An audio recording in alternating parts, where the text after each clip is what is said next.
Parce que l'unité est dure, surtout en Afrique. C'est difficile de s'unir. Mais c'est la solution. Il faut qu'on s'unisse. Petit à petit, l'AES poursuit son bonhomme de chemin.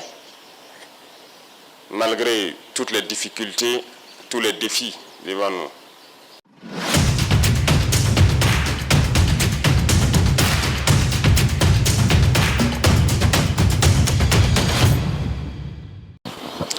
Camarades, bonjour.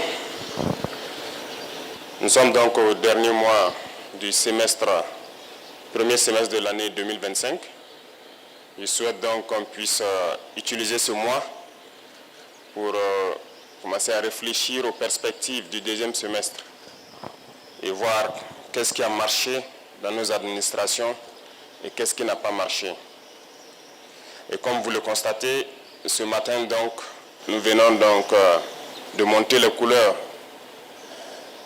avec l'hymne de la Confédération, ce qui est encore un pas que nous effectuons dans notre union.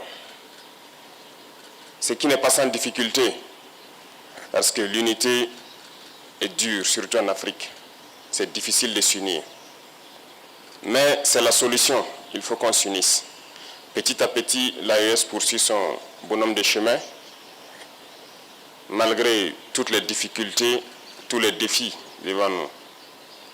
Si j'étais naïf, j'allais me poser la question, mais pourquoi les impérialistes ne veulent pas de cette union? Mais je ne suis pas naïf, je sais pourquoi. Et c'est la même question que ceux-là qui ont tendance encore à dormir doivent se poser. Pourquoi ils ne veulent pas qu'on s'unisse? Pourquoi la Confédération fait tant peur ou fait mal à certains? Parce que nous sommes approchés tous les jours par ces impérialistes-là pour amener un des trois à trahir l'autre. Nous sommes confrontés à ça depuis belle lurette. Chaque fois, ce sont ces genres de manœuvres qui sont là pour vous amener à quitter la Confédération. Et ça doit nous amener à réfléchir. Et quand on regarde nos rapports, il n'y a pas d'amitié en fait. Le monde, il n'y a que des intérêts. Les gens ne viennent vers nous que pour leurs intérêts. Il faut qu'on soit bien conscient de cela. On va nous combattre, on continuera à nous combattre, mais nous sortirons victorieux et forts. Ces situations que nous vivons, nous ne devons pas les prendre et nous apitoyer sur nous-mêmes. Au contraire, ça doit nous renforcer. On doit sortir très fort de cette guerre, comprendre le pourquoi on nous a tant assaillis, se forger et faire en sorte que dans le siècle à venir, nous ne connaissons pas ce genre de situation. C'est ce qu'il faut avoir à l'idée. Donc j'invite tout un chacun à redoubler d'efforts parce que le Burkinabé est connu comme quelqu'un de très courageux, très travailleur, très résilient. Et ces valeurs-là, nous devons travailler donc à les améliorer. Partout où vous partez en Afrique ou dans le monde ailleurs, vous trouverez des Burkinabés. Et ce sont ces valeurs-là qui identifient le Burkinabé. Donc nous devons tout mettre en œuvre pour être des hommes intègres, comme le nom du pays le dit, être des gens courageux, résilients, pleins d'abnégation et redoubler d'efforts dans tout ce que nous faisons pour le bonheur du Burkina, mais pour le bonheur aussi de notre confédération. Ça, c'est très important.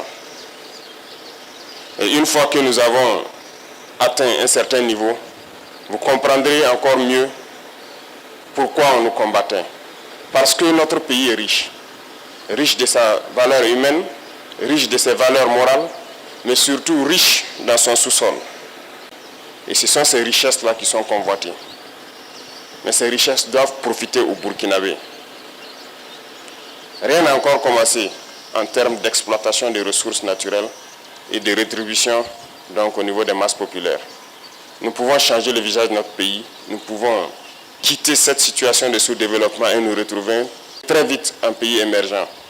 Il suffit de travailler. Il faut que chacun s'y mette.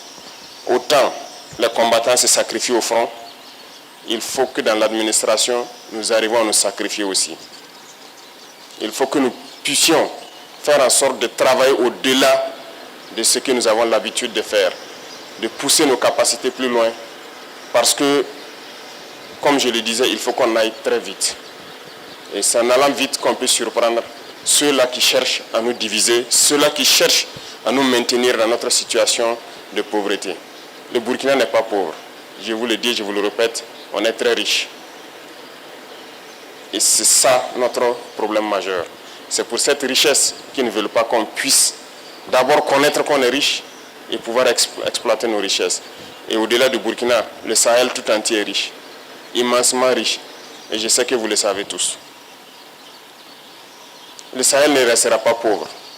Nous continuerons notre bonhomme de chemin, continuer à construire l'AES, à être fort, résilient, faire de l'AES un espace de sécurité totale, pouvoir exploiter convenablement nos ressources et que ça puisse profiter donc à nos masses populaires. Sur ce, je vous invite donc à passer ce message à tous vos proches. Il faut se sacrifier ici à l'arrière dans les bureaux pour pouvoir soutenir ceux qui sont au front. Donc je vous souhaite très bonne semaine, très bon mois de juin et très bonne fin du premier semestre. Et rendez-vous donc dans peu de temps pour affronter le deuxième semestre avec plus d'énergie, plus d'abnégation, plus de courage. La patrie ou la mort, nous vaincrons.